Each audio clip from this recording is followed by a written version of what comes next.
Evening, everyone. Hello. Hope we're having a good evening. We're going to be discussing, at least for the first part, mostly GB News' meltdown, but a little bit. I'll start with Talk TV, but I will just start. There's one comment here which I think I might have to talk about on the channel at some point. Ray saying, looking for another job, Phil. From the Eye, the Tories election guru. So this is Isaac Levidow.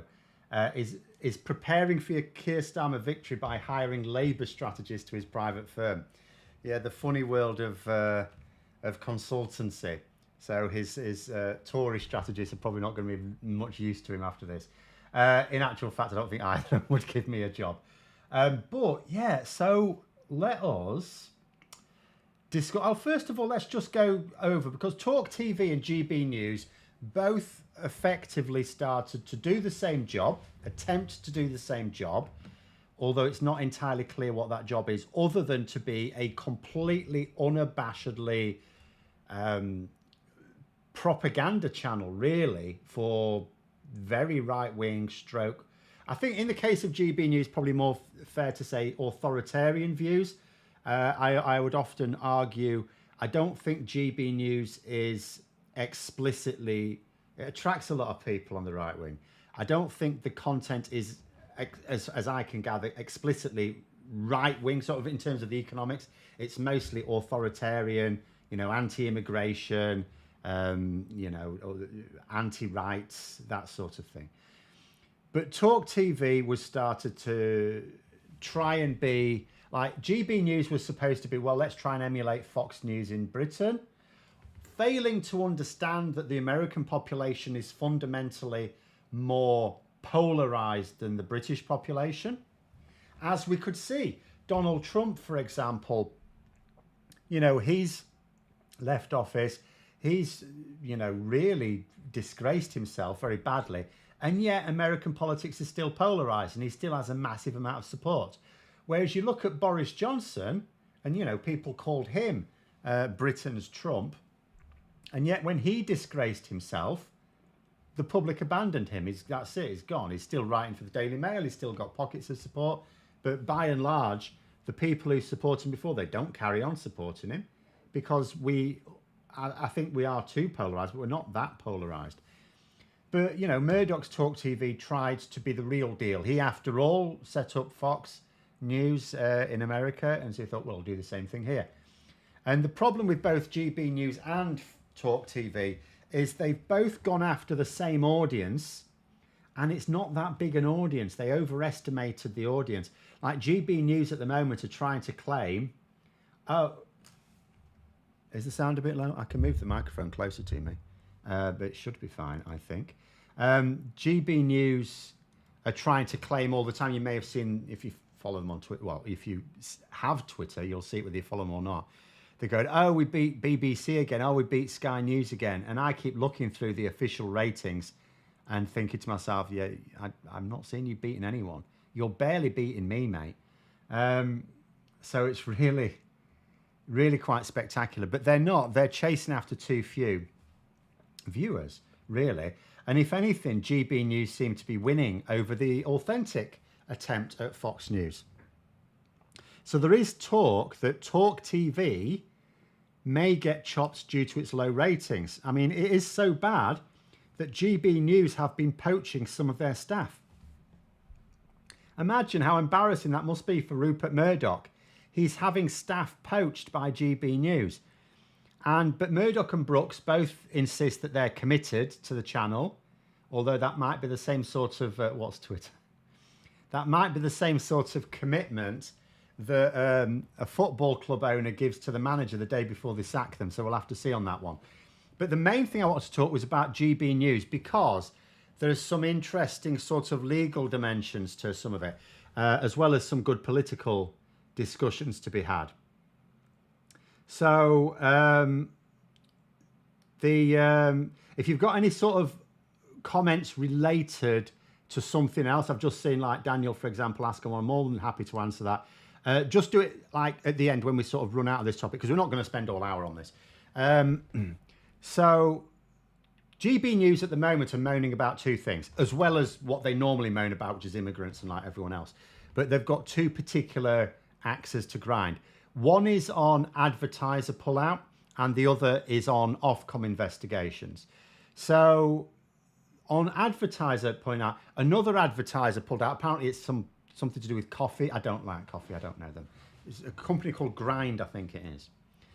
They have something to do with coffee. So they've pulled out of advertising on GB News now. Now, GB News have struggled to win over advertisers because basically what happens is there were quite a few advertising on GB News. Then GB News started broadcasting, and then people would go to these companies and say, have you seen what GB News are presenting? Are you sure you want your company associated with it?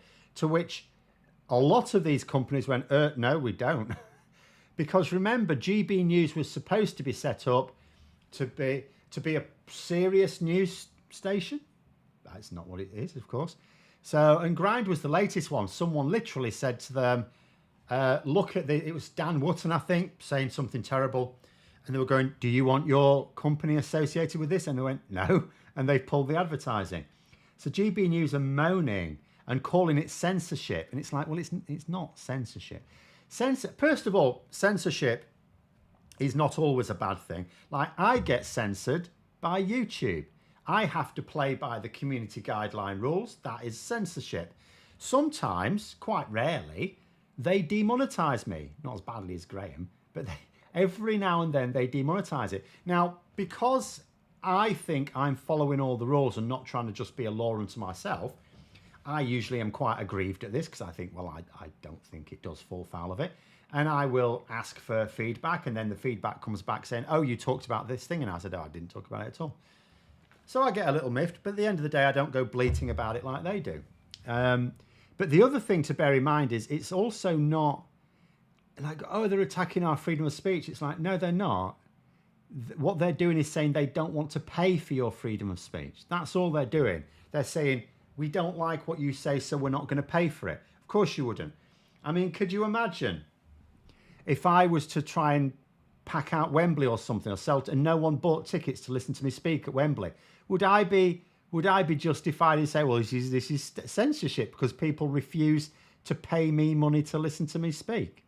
Absolute nonsense. Are GB News allowed to call what they're doing news? Well, this is the thing, isn't it, Maggie? It's very difficult to say. So to begin with, OfCom, when people were saying, why are GB News allowed to have sitting MPs present their shows? Because that's banned for news. You're not supposed to do that because obviously it's going to be biased. You can have them front it. People will point to like David Lammy, for example, doing LBC. But that's not that.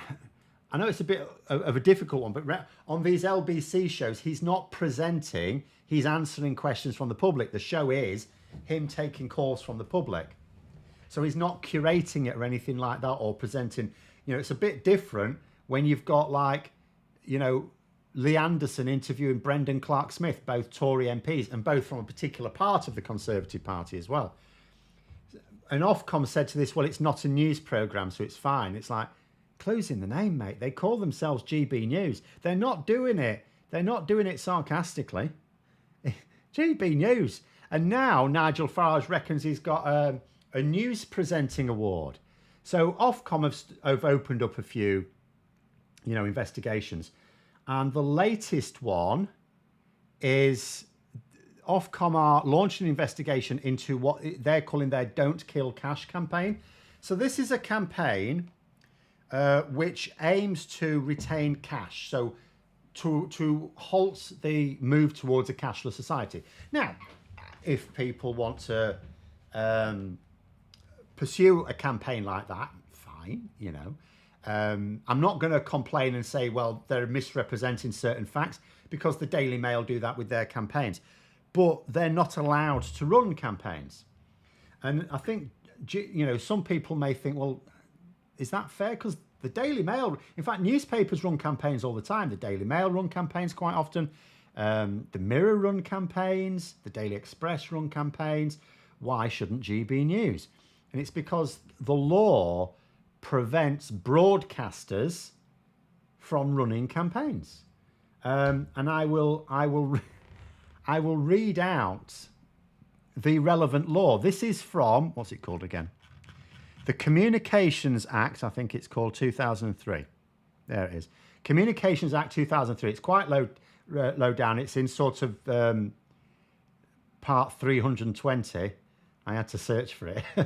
So it says special impartiality requirements. The requirements of this section are, so the relevant bit here is the exclusion in the case of television and radio services, other than a restricted service with the meaning of section 245, from programs included in any of those services of all expressions of the views or opinions of the person providing the service on any of the matters mentioned in subsection 2. So what's in subsection 2? Matters of political or industrial controversy and matters relating to current public policy. So in other words, it's not that they're not allowed to run any campaigns, but they're not allowed to run a campaign that could be seen as being politically or of political or industrial controversy or matters relating to current public policy. Well, there will be cash. I mean, that something like, should we be a cashless society or not? You can have a discussion about it, but actually to run a campaign, that clearly is going to impinge on public policy, isn't it? So, Matthew saying Piers Morgan will probably get a job on Fox News. He tried that before, didn't he? Shit the bed. He said that America should tighten up their gun laws. Now, that's a brave enough thing for any broadcaster to say in America, but on Fox News, fatally got sacked immediately. That's the thing about Piers Morgan. He's a funny bunny, isn't he? He's like, I quite like Piers Morgan. I don't like him as a person, but I quite like that he exists. And I'll tell you why. It's because he's, for a lot of people, a real enigma. Because people like to think of a person as being essentially good or essentially bad. They sort of understand good people can do the odd bad thing, Bad people might just accidentally do the odd good thing. But people like to say a person is either good or bad, on their side or not. And yet Piers Morgan goes all over the place. Like, he sucks up to Donald Trump, and yet he admonished Donald Trump for some of the things he did as president. He's quite happy to go along with the usual Republican right-wing nut job policies, but he also says, but you shouldn't be going around, you shouldn't have, free access to guns. In this country, he bangs on about Meghan Merkel all the time.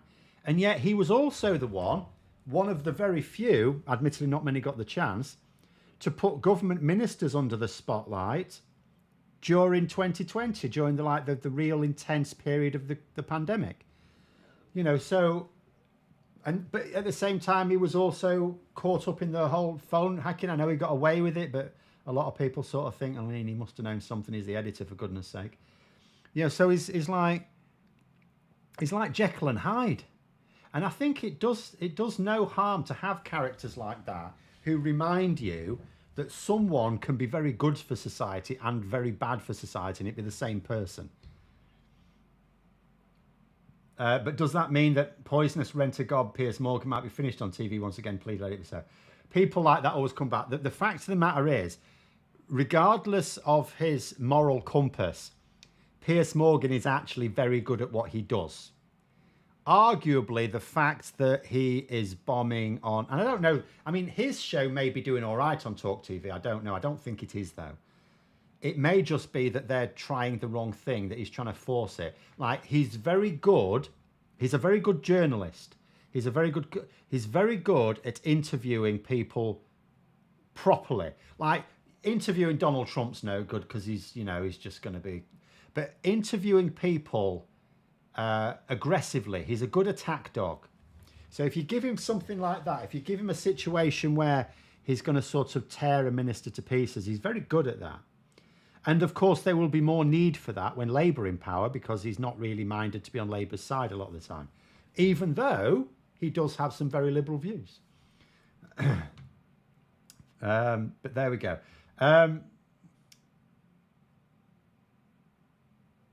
There was something else someone saw. I can't see the clip now. It cropped up. But anyway, I think what brought this to a head was calling the Standards Committee a kangaroo court on GB News and TalkTV. Was it? Because I don't know that. I don't know, of course. Ofcom, I mean, like all regulators, they're a little bit toothless, in all honesty.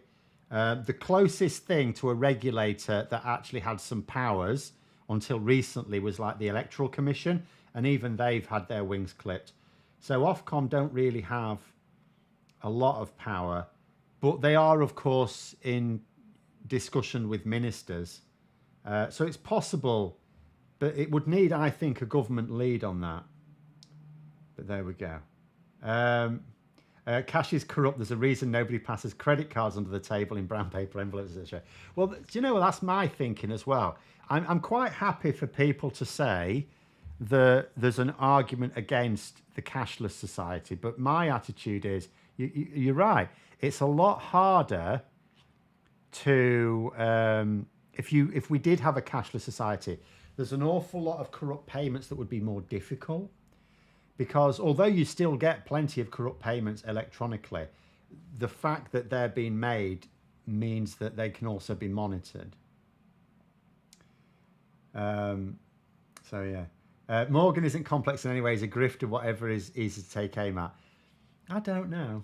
I think, you know, when he there are times when he puts his mind to it and he is actually a force for good, and there's other times when he's just off the wall again. He's chaotic neutral. He probably is, yes. That is probably the best way to describe him. I quite like Piers Morgan's interview, but I don't agree with 70% of what he's saying. Well, you can say the same thing about Andrew Neil. If they would just interview people properly, and you can't say keep their opinions to themselves, but if I at least didn't have to have them showcased, then they would be fine. I have no problems with either of them because they're both competent at what they do. I mean, if you look at far too many people pretending to be journalists, have no idea what they're doing. They don't know how to interview. I mean, sometimes we look at it and we just think that they're patsies or shills or something. And some of them are, but some of them just are genuinely not very good at what they're doing. Do I think it's possible to restrict cash to a limited amount instead of completely getting rid of it? What, like paracetamol, you can only have so much at a time? I'm not sure. It's not, in all honesty, it's not a subject I think about in great detail. There are certain policies I do spend sleepless nights thinking over, and what is my view. My attitude to cash is that we are moving towards a cashless society. There are a lot of benefits to it. I understand that there's still, you know, the oldest generation some are uncomfortable with cashless payments. And there's, you know, I always carry cash around with me because there are some things for which you still need cash. But I just think it's one of those things. I don't think we necessarily, I think legislators should think about the law around it and adapting to it. But I think naturally, the country and the world indeed, but the country is moving towards cashless anyway. Some businesses will only take card. There's like at least one pub in London, I seem to remember a couple of years ago, a few years ago, that would only take card. It's like cash not here. So, you know, we will just, and yet there are some businesses who will not take card. But that's presumably because of costs. As I suppose the first thing you'd have to do, if the government wanted to promote cashless society, it would have to remove costs for businesses to like take card payments, wouldn't they? Try using credit card at a local laundrette. If you take cash, you punish the poor, old and vulnerable. Well, do you know what it's like though? If you really want, and again, the government aren't really going for it, they're just letting it happen. But if you really wanted to go for it, there's easy solutions to that. Do you remember? You may or may not remember. So when we moved towards like metric, you know, when the EU single market was set up, I remember as a lad, EU single market came to force. All of a sudden, instead of going to the market and buying a quarter of a pound of jelly babies, a quarter of jelly babies and a quarter of coconut mushrooms, thank you very much. All of a sudden, it needed to be metric. So and they fiddled us as well, because they changed it in the pick and mix or something like that. Instead of so much a quarter, it was so much 100 grams, but they kept the price the same, the cheeky beggars. And a quarter is 112.5 grams. Cheeky. If that's more than that, 113.5, isn't it? So, but nonetheless, what happened at that time? The government didn't just leave businesses to it and say, sorry, you've got to replace all your expensive equipment. There was funding. You would just do the same thing. Like, there are things that take coins, but they don't need to take coins. You know, they can take card. You can even pay via phone. You know, you could even, I mean, something like a laundrette, you could even just like have an account and get so many tokens or something. There's all sorts of ways around it, but it would require funding. But like I said, I don't think we're talking about a situation where the government are forcing a cashless society on us, like hastening it. I suspect the campaign, I'm obviously not paying close attention to the campaign, I suspect the campaign is a call for the government to actively resist the move towards being cashless.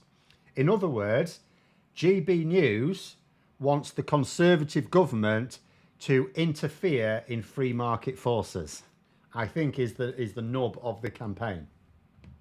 But I absolutely accept there are some people, mostly amongst the older generation, for whom cash is just the way they conduct virtually everything. David said, I became almost cashless 35 years ago. Cash has become less relevant. I have a few coins in the car in case I need to pay for parking. Yeah, I mean, even parking, I mean, I do, but even parking now, usually, I tell you where you don't always get this is like hospital car parks. But even then, like my local hospital car park does have pay by, in fact, you can only pay by card, actually, I think.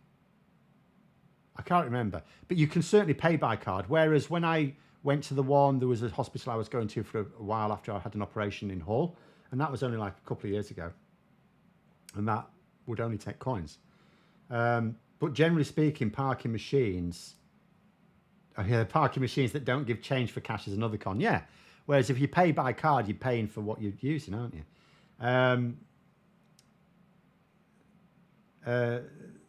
Arlene Foster, well-known and respected journalist. The 12th is coming up. Watch that space, Phil. Okay. But the... yeah, in fact, when I think about what I use cash for now, so I use it for two things. First of all, and only two things. First of all, takeaways. Because where I live, it's a bit of a backwater. There's actually one takeaway where you can order online and pay online, but they're crap, so I don't. So the only ones that I would ever order from only take cash. So, including the good chippy. So I have cash for that reason. And the other thing I use it for is my local gaming club for the subs. They are unable to get an account whereby you can just pay into it or something like that. So they can't do card, they can only take cash. But again, that is something else. If we had a government that actively said, like, and I don't think there's a political will for it. I don't think there is for any party. But I think at some point you'll get so far down that it'll almost be like, right, we need to just do this now, because most businesses will just find it unprofitable to carry on taking cash. So at that point, the government will probably have to do something, and part of it will be making sure that any business that needs to be able to take cash has the option, an easy, cheap option of taking card payments instead. What about using cash abroad? If we'd paid for everything on cards, we would have to incur currency charges on each transaction. If we were in the EU and used euros, we wouldn't have to bother with that, would we? That is another issue. You are arguing there for a single currency is what you're arguing for.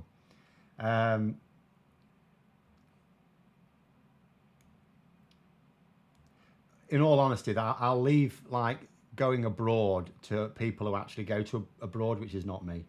I'll not weigh in on that one because I can't possibly have a valid opinion.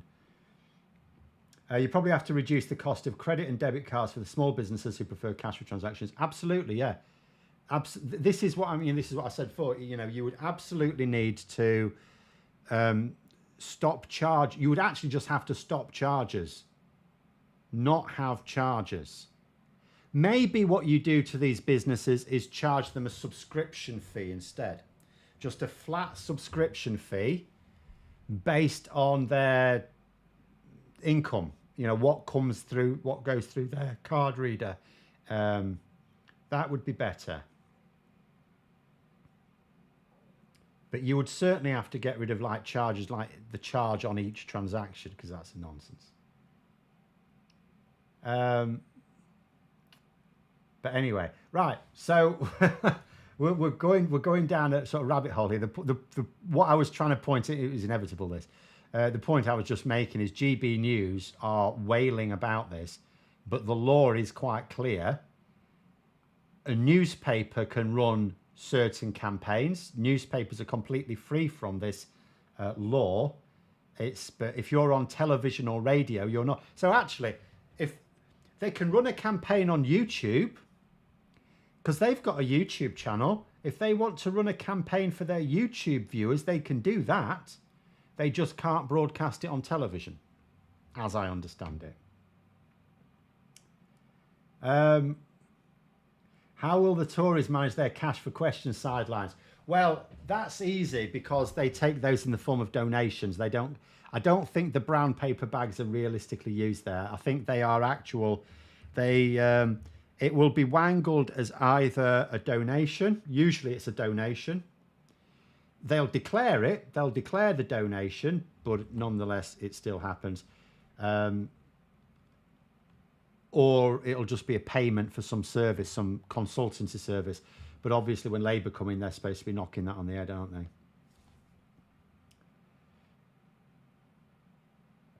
they? Can't use cash when I go down to England because Scottish pounds are not legal tender apparently. No, I've come across that. It's weird that, isn't it? I find that very odd. I first came across this concept when I was very young, and I used to go to like judo competitions when I was young and fitter. And yeah, I was at York. It was at York one time, and someone tried to pay with like a Scottish fiver, and they said, we can't take it. And I thought, how odd. All right, okay, Tim. So I think you asked a question before. So this will be quite an easy one, so we'll veer off a little bit here. What do I think about John McDonnell's comments on Newsnight this week? So just to recap, just to make sure I'm picking the comments you're thinking of, which I suspect I am. So John McDonnell basically is, again, accusing Starmer of purging the left, which he's not doing, and saying, oh, he's drunk with power. Now, I did actually mention this in my Wednesday stream, but that is only for members. In general terms, there is no purge. There are a lot of people who are on the left who have been told to piss off, but the reason is that they are part of another political organisation that is not aligned with Labour. And it's really this simple. I am a member of numerous political groups. I'm a member of the Labour Party. I'm a member of some affiliated Labour groups as well. But outside of Labour, I'm like a member of the European movement, for example. I'm a member of the RSPB, although I don't think that's particularly political. But, you know, I'm a member of the European movement, for example. Where's me? In fact, I've got my card somewhere. There we go. European movement, not a problem. If Labour were to say to me that this group is not aligned with Labour's values, you must choose between Labour and European movement, I would leave European movement. It's really that simple. What's happened is some of these people were parts of other groups, and let's be honest, quite a lot of them were part of tanky groups, and particularly in the current political atmosphere, Labour do not want to be associated with those groups, let's be honest. So they were part of these groups. They weren't told get out of Labour. They were told which group do you want to be a member of. Labour or these tanky groups or whatever other groups. And they chose not Labour. That's not being purged. That is being told, you know, your members of political groups that are not aligned, choose. Where do you stand? They chose. Off they went. In terms of people being kicked out of the party, I will also remind people Labour have an independent complaints process. So if someone makes a complaint against them, it's not Keir Starmer who has anything to do with it. You know, it's they're not employees. Labour pay for basically a group of lawyers to decide, but they're not part of Labour. They're paid for by Labour. It's ironically outsourcing, but it means that no one in Labour has any oversight over the decision-making process. There's rules. The lawyers have the rules, and it's like, apply the rules for us, please. We're not getting involved. But the other thing I will say, specifically on John McDonnell, so that is my answer. Were there to be... the other thing I will just point out, sorry, just to bring up Neil Lawson again, who is famously a centrist. So if it's all about purging the left, why are they getting rid of Neil Lawson? Because he's a centrist. It's almost like it's all bollocks. And also, if they're purging the left, how come some people on the left are being selected as Labour candidates? Because for every time there's someone who's part of their tribe who doesn't get selected and they cry foul, there's someone else who is in their tribe that's been picked somewhere else, and they don't mention that at all. It is all absolute bollocks, I promise you. But if that's what I would say, if a random member of the SCG mentioned it, like Richard Burgon, if he'd have said that, that's my answer. But for John McDonnell in particular, I will say this: he is a hypocrite. Because when Jeremy Corbyn became leader, and he immediately started behaving very dictatorially, as far as, like, my worry about, I had several worries about Jeremy Corbyn, but my main worry about Jeremy Corbyn before he became leader, you know, when he was going to become leader, was he has never towed the party line in his life. So my main concern, because at the time I didn't really think of him as being, you know, at the time he, you know, I wasn't aware, or he hadn't been, for example, you know, supporting Assad and Russia in, like, persecuting people in Syria. You know, I didn't know all about that at the time. But my main concern was, how can someone who never towed the party line have the moral authority to tell his MPs to toe the party line? Someone who's never accepted that covenant is now going to demand it of others. But when he became leader, there was no... Because I thought to myself, well, he's going to have to be quite conciliatory here. He's going to have to build bridges. But there was no attempt to. His attitude was, I'm in charge. I've got this mandate. You are all going to do what I say. And John McDonnell was asked by a journalist, years ago now, asked by a journalist, is there a worry you're going to split the party? And he said, I don't care. And there was pointing to him, but, you know, what if lots of people leave the party? He said, good. If they don't want to be part of us, good riddance. So John McDonnell is a raging hypocrite. Absolutely raging hypocrite. It's a bit of a shame, because of that Corbyn crew, I thought he was the one who seemed to, at least over the years on the front bench, he seemed to appreciate that maybe he had lessons to learn. But unfortunately, didn't learn enough. But there we go. There's a longer answer than I thought I was going to end up giving. But, I mean, it's really that simple. And, you know, it comes to everything else. Like, no one has a right to be a member of... Like, we're not... Ironically, Nigel Farage is making less of a fuss about his bank account than some people are in Labour about this. Like, no one has a right to be a Labour candidate. No one has a right to be a Labour member. You don't derive benefits, right? As a Labour member, I derive no benefits. I pay them at the moment about 20 quid a month. That's not the membership. I add an extra lump on as well as a donation. And then I donate extra as well. You know, sometimes I go out canvassing. Sometimes I'll go to a meeting. None of these bring me any benefits. If Labour were to kick me out of the party, I wouldn't lose anything. You don't lose anything by not being a member. So it's a really weird thing to get het up about. The reason you are supposed to join the Labour Party is not for benefit, it is to support the Labour Party. If the Labour Party say to me, Phil, some of the things you're saying on YouTube, we think you would do us more favours if you weren't actually in the party. Okay, I will leave and I will still carry on supporting them. It's really, really there. I left the Labour Party in disgust when Starmer backed Johnson's withdrawal bill. Well, he didn't back it, so I don't know. Okay. I mean, if you want to leave, leave, but he didn't back it. That was a bit of a nonsense. Oh, it was still going on about the Scottish thing. I think someone was making the distinction between currency and tender. I mean, if someone wants to accept it, they can, because you can take it to a bank, as far as I'm aware. I see, you can take it to a bank, but not spend it in the shops, is as I understand it. But there we go.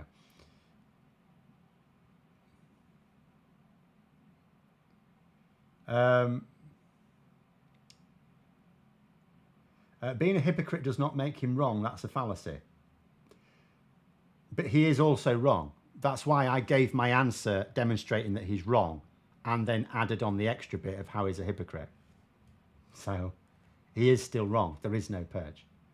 There are people who wanted to be part of the Labour Party for whatever. And again, I ask people to question, why do they want to be in the Labour Party? Why do they want to be in the Labour Party? No one's kicking them out of their home. No one's kicking them out of their bank.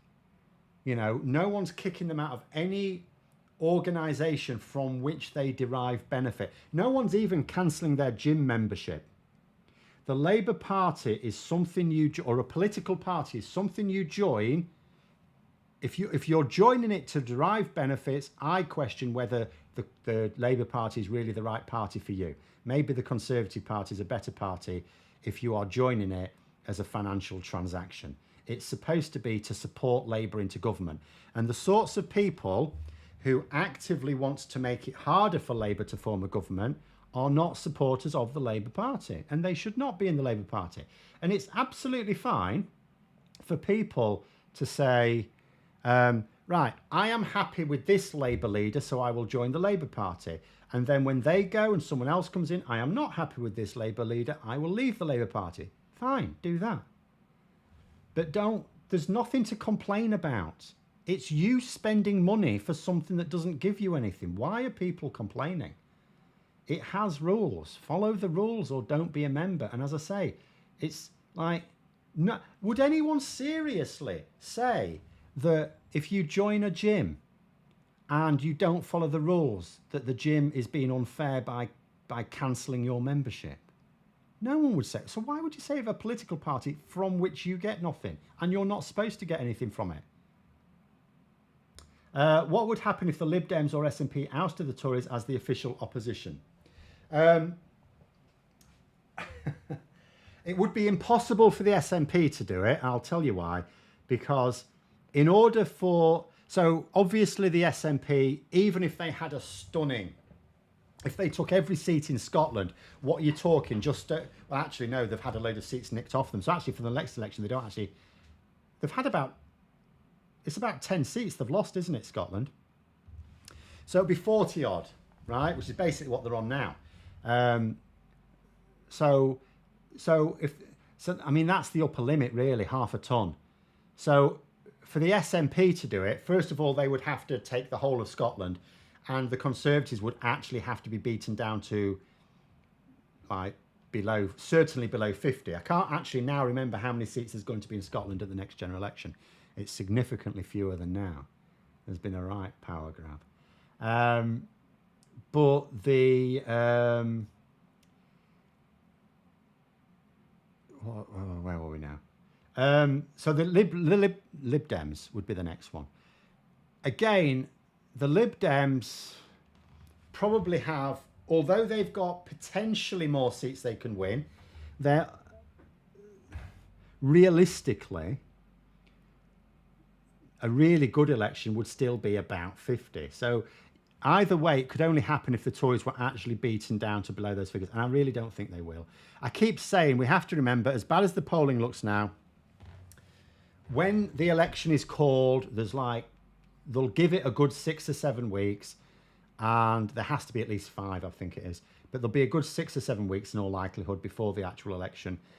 And they will then have all of their activities, coordinated by Isaac Levidow. He will give all the MPs scripts. They won't just, at the moment, it's just Greg Hands going out and about. Actually, to be fair, I saw Penny Mordaunt campaigning in Uxbridge, or saw evidence of her campaigning in Uxbridge, I should say. So she's the only other cabinet minister I've now seen out and about. Still nothing from Rishi Sunak. If he is campaigning, he's keeping it very quiet. But they will all be given their scripts by Levidow, and they'll be told, say this, say that. He will tell Suella Braverman to shut up, just like he did with Priti Patel during the last election, because she's very much of the same ilk. So, yeah. Dav's saying, Phil, you say you're quite to the left of the policies of current Labour you're not enamoured with. So, when you say of the current leadership, what we mean is the Labour Party policies. Yes, almost all of them, because as I keep saying, so let us imagine that I were to be like dictator for life of the UK, right? How I would organise my policies is very different to the way Labour realistically can. Because how I would want the country run is not in agreement with the most of the country. Now, I will argue, just as a lot of us would argue on the left, but if we just had the chance to put it into place and give it time to bed in, people will see it's better. I would absolutely agree with that. That is my view. But at the same time, I'm not dictator for life, and nor should I be. Or even for the 20 years I might need. So you have to get elected. And people are grouped. Most people in this country are sort of centre-left. So they're grouped around there, right? So you need to appeal to those people. Like when it comes to privatisation, nationalisation, people in this country are on balance happy that nationalisation is better. But they don't want to pile up the national debt.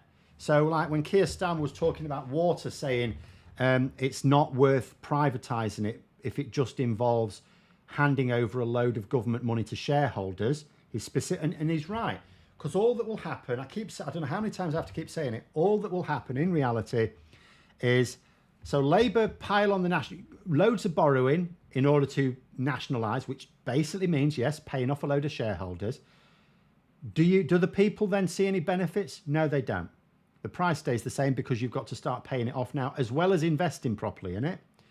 And then the Conservatives will start saying they've added to national debt and you're not getting any benefit. So you in later years, and your children and grandchildren are going to be paying that debt off for generations, right? Which will be true. So, and then they'll lose the next election. It will be forever known as Labour's debt pile. And then the Tories will sell it all back off cheap again. I say sell, give it away. We know how it works. So you can't. No plan for nationalisation works on the basis of just paying shareholders off, because you will lose the next election and then the Tories will just give it straight back. That's not a plan for nationalisation. So there are lots of policies that I don't personally think are best for the country, but I accept. I don't think there's a single policy that I have heard Labour espouse. Well, there's maybe 2 or 3, actually. No, there may be 2 or 3. But most of the time, I am happy that the policies they have are designed to win the election. And if you don't win, you don't get anything. It's like I keep saying, if I was to write down 20 of like what I think are the most important policies, and I'm choosing between 2 Labour leaders, right? One of them shares those 20, and the other one only shares 5 of them, but they are the ones who are going to win. I'll go with the one with 5, because if I back the one with 20, which is what the Labour Party did last time, I get none of them. I get nothing. I got nothing from Jeremy Corbyn being leader. Not a thing. But I will get some things from Keir Starmer being leader. And it's really that simple.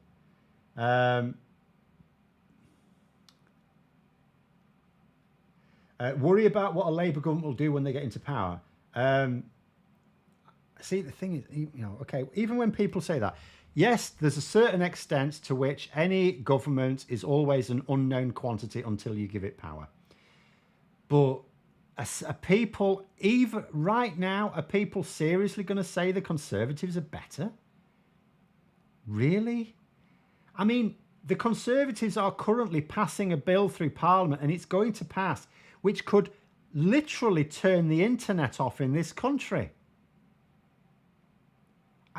It baffles me when people actively try and say we should, that the Conservatives, even when they just say the Conservatives might be better than a Labour government. It's like, what planet are you on?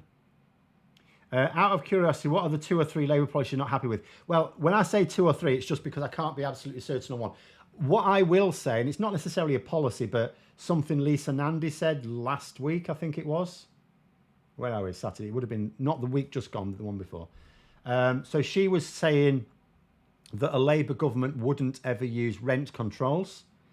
Now, which is not really a policy because she's saying what she wouldn't do.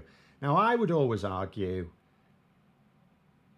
like, yes, you don't just go straight for rent controls. It's not like an inherently good thing to do. But why rule out any lever of influence? So I disagree with that, but that was more of a statement than a policy, I suppose. The other thing is, so when we could say about the university tuition fees, so Labour have taken the view, and I understand the view, I accept the view. So they've taken the view, the cost to basically cancel tuition fees, if they were to use that money, they could do more good with that money instead. So they're just not going to, at least yet, until the economy is in better shape. That's what Starmer said.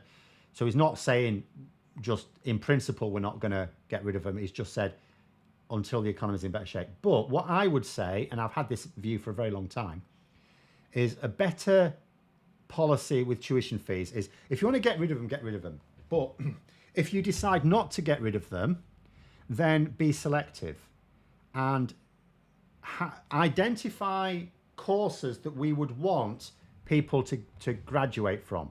So what are our shortage areas, right? What degrees do we have a shortage of graduates for, right? And don't have tuition fees for those. And and I've also said, if you're someone from like what you might call a working class background, in other words, someone who no one in their family or at least their parents aren't graduates. So if you've got someone whose neither parent is a graduate, then if they're doing one of those courses, not only will they not pay tuition fees, you could also pay them like living costs like we used to get when I was at university. I was pretty much in the last wave of that. So yeah, you could use that to do 2 things. First of all, encourage more people, funnel them into the degrees which we are in most need of, which also means you're going to get like the brightest kids from the poorest backgrounds doing them. So you also like improve social mobility because there's a lot of kids, I know this as a teacher, there's a lot of kids from poorer backgrounds. The reason they don't want to go to university, it's not because they're not able to, it's not because they're scared about moving away or anything like that. It's because they're brought up to treat debt as a bad thing. And they think about the student debt, which is it's not really a debt, it's like more like a graduate tax. Well, it is basically a graduate tax. That's all it is. It's not a loan in the normal sense. But they think of it as this, you're going to be massively in debt and all the rest of it. And and that's a real shame. Whereas if you said, well, if you go off and be like an engineer or a nurse or something like this, then you won't get in debt because you will have your tuition fees paid and you will have living costs paid. So didn't mean it that way, Phil. Everyone complaining about Labour policies should not be worrying about it until they have in power. I see. Okay. I don't say to people, don't sweat it, it'll all be great, because it won't. There will be things that, like, I think back to the last Labour government, and I will still say to this day that they did not just better than the Conservatives would have done, they did way better than the Conservatives would have done. Public services worked. People's pay went up above the level of inflation, all the rest of it. But there were still things to criticise. I was deeply disappointed with PFI. I was very disappointed in the fact that I don't, the gap between rich and poor did not come down as much as it should have done at all. And, and I had some minor gripes about education policy as well, but they were minor. I cannot complain about the level of funding that went into education at the time. So there are, there will always be things that you still think they could have done better, and they will make mistakes as well. They'll do things that you don't just disagree with, but just are objectively stupid things to have done. Everyone makes mistakes. And in politics, those mistakes could end up being big ones. I'm not imagining a future where Keir Starmer comes in, reforms the country, everything's marvellous, and then, like in 8 or 9 years, he retires, hugely popular, to great adoring thanks from the nation. No, what will happen is he'll come in, he'll make a lot of things better. At some point, the country will decide that maybe he's no longer the person for them. His popularity will wane. He's not very charismatic, so he will struggle if the Tories get a charismatic leader. And so Labour will say, thanks, Keir, off you go now, we need to get a new leader in. And that's how it'll work. Iraq was a stinker. Yeah, it was on every level. It was again, I understand the traps that Blair fell into, but the traps were born of arrogance. He was buoyed up by his earlier successors, particularly in Kosovo. And what disappoints me most about that. So when I think about Gordon Brown, I would say a big mistake that Gordon Brown made was not going after the bankers who caused the crash, because he could have done two things. First of all, I'm not suggesting you imprison all bankers, but any that had recklessly caused that crash, which many had, should absolutely face jail, because these bankers, these investment bankers, are basically people who gamble with other people's money. When they win, they keep the winnings. When they lose, the country bails them out. You have to stop that. Or what you have to do is to say, if you lose, yes, we are going to have to bail out these funds because we can't let the pension funds disappear, but we're going to put you behind bars. That's what they have to do. Put the people responsible behind bars. And Gordon Brown didn't do that, but he did later on suggest that he should have done. And the thing is, if he'd have done that, I would argue it would do two things. First of all, it would make bankers think twice. Secondly, it would actually provide a focus for the responsibility. Because as it was, the Labour government were blamed for it. The Labour government were blamed because they were in government at the time. Who else, and obviously the Conservatives and the Tory press were happy to blame Labour. Who else were people going to blame? Who were they going to blame? If they'd have actually gone after the bankers, it'd be like, if they see bankers being imprisoned, it's like, well, it's their fault, wasn't it? And actually that could have helped them enormously. There you go. Keith saying, social housing is something we need to review. The concept of the battle about new homes built is irrelevant, given the number being built and sold to externally based landlords for 750,000 plus.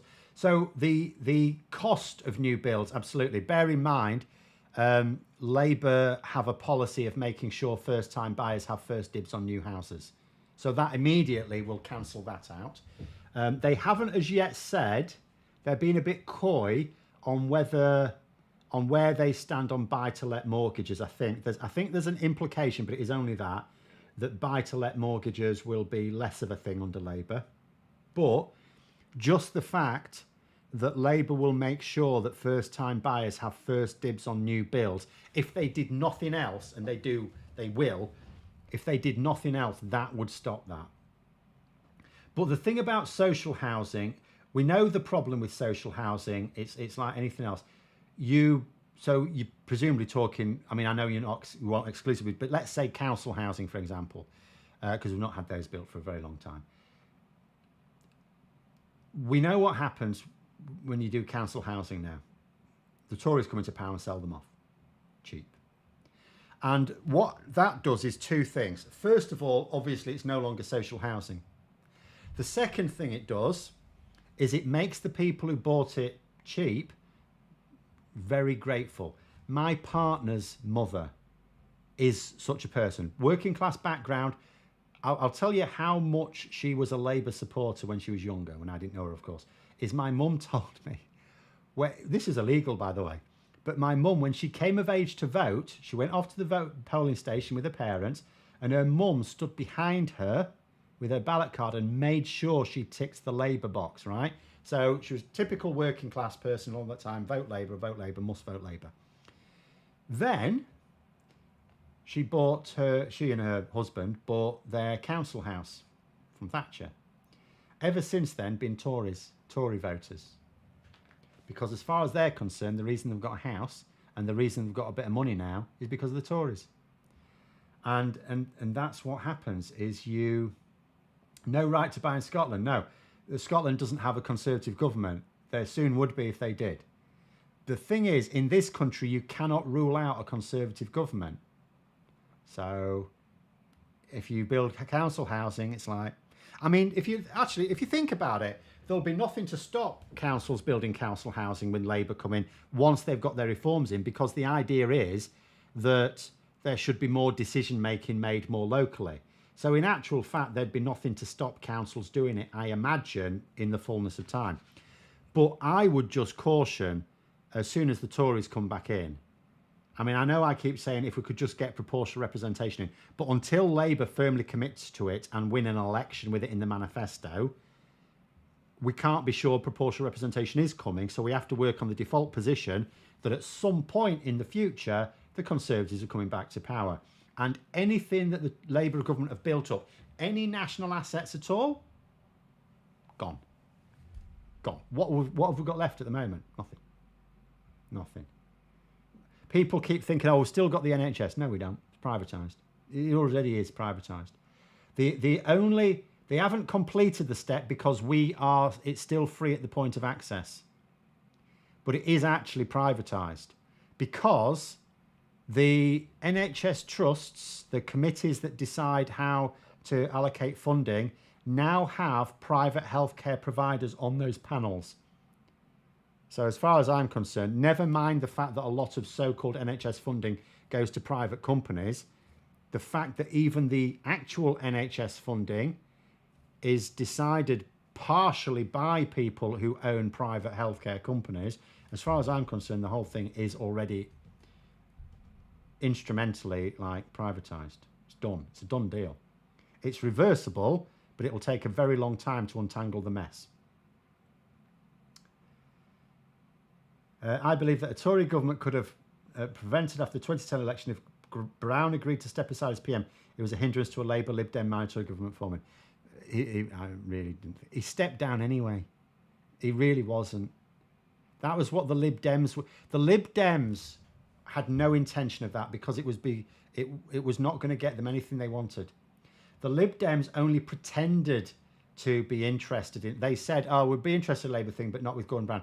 They were just doing that as leverage for the Tories to try and get a better deal out of David Cameron, which they failed to do anyway. Fucking idiots. That was a nonsense. There was absolutely zero way of forming a minority government with Labour as opposed to a majority government with the Conservatives. And Brown wasn't a hindrance to it because he did step down. Labour should stop rights to buy also until enough stock built. Politically tricky. I know where you're coming from. I would sort of agree with it in principle. But as I will always say, something like that where you can sort of...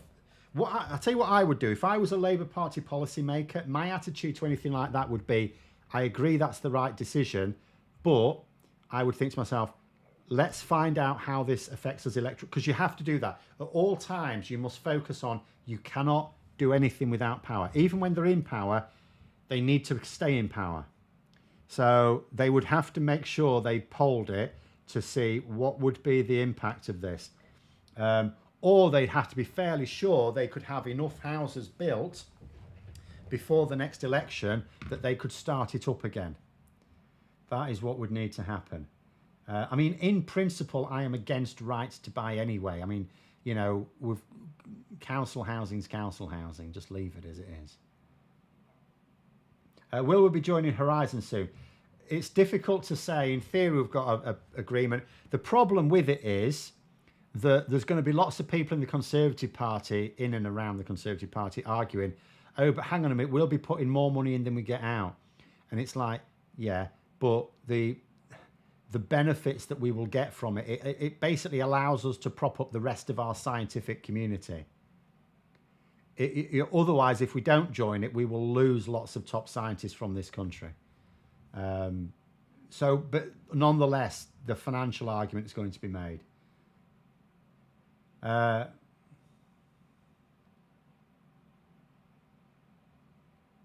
have a look. One angry pagan then saying, Labour weren't or aren't in favour of independence. That doesn't mean they're in bed with the Tories or whatever. Oh, there's a comment about that. Yeah, different, right. If you were to put all the different political parties together, I can make a Venn diagram. There's crossover somewhere between all of them. All of them have some agreement or other.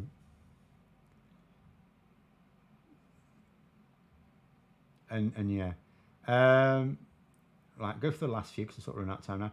Recently seen an NHS GP, community nurse, hospital consultant, and all the letters came from... Oh, sorry. I'm missing on... I'm coming on some comments that I think are part of a wider discussion. Viv saying, Brian, in my constituency, Labour have no chance. Best thing is voting Lib Dem, which helps Labour anyway. Tactical voting the only way in many constituencies. Yes. And this is the thing. Labour will... And they know they will absolutely be... It's again, the political dance. Labour are going to want tactical voting. They just can't be seen to encourage it. Again, it's the madness of political posturing. We absolutely need tactical voting. I will absolutely be pushing. I won't ever tell people how to vote. I will never do that because I don't just want to speak to people who are in my party or of my mind. I like the idea that some people who watch my channel are conservatives. So I would never tell people how to vote. But what I will be doing is saying, if people want to vote tactically, go on that website. I mean, usually what I will do is just say, wait until you're about to cast your vote, then look at the bookies odds. Whichever is the non-Tory with the shortest odds, that's the one to back. And that will also work. But there will obviously be, there will be a tactical voting website up, and I'm fairly confident it will have all the right answers. And obviously bear in mind, it is going to be an anti-Tory tactical voting site.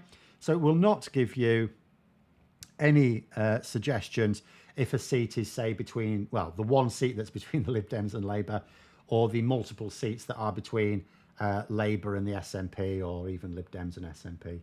It will only give you the anti-Tory tactical vote. But I will be promoting it heavily because it does help Labour. It doesn't matter that, oh, it's an opposition MP either way. No, the Conservatives need to lose as many seats as possible because that will hamper their path to redemption, shall we say. Obviously, I would like them to redeem themselves, but it will massively hamper their ability to rise again. And what it will mean is, because what will happen in the meantime is they will run through various shit leaders and lose. Let them burn through all their crap and let them realise that they need to actually get serious and promote sensible people again, just like Labour had to do. You know, Labour had to actually say, right, we need the grown-up in charge now. But anyway. Clegg did say 2010 that he would try to support the party that came first, which he did. The Brown possibility would not have added up to a full term. It wouldn't have hardly have added up to anything because they'd have had to have been horse trading for everything. The Tories would have been saying, we are the only ones that can provide a stable government here. We're the only ones with the numbers for it. And yeah, it would have been absolutely disastrous and it wouldn't have lasted. So, but also they weren't, the Lib Dems were not seriously considering it. They only pretended to as leverage which they failed to apply.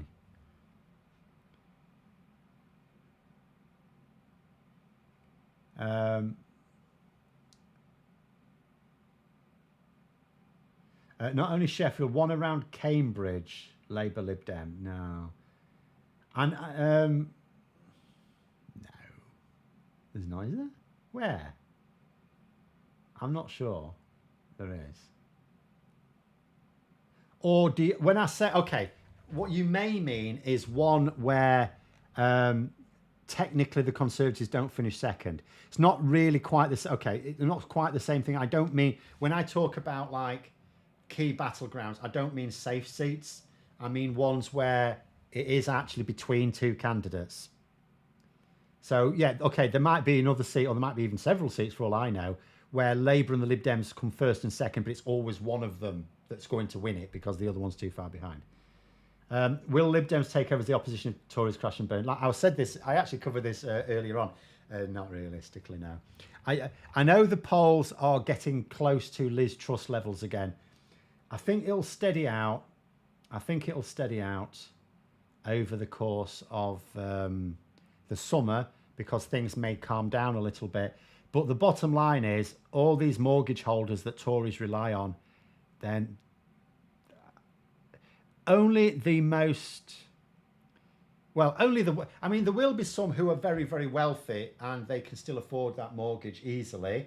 But even then you would still question, do you really think the Tories are the best party for you? Because they're still eating into a lot of your disposable income. And the fact that the government have a specific policy of taking people's disposable income away as well. I know. But there we go. So yeah, I don't think, can I change my screen please? The laughing monkey's making me feel sick. Sorry, I don't have a screen. I will finish, I'll tell you what, I'll finish off just by showing you what it actually looks like. There.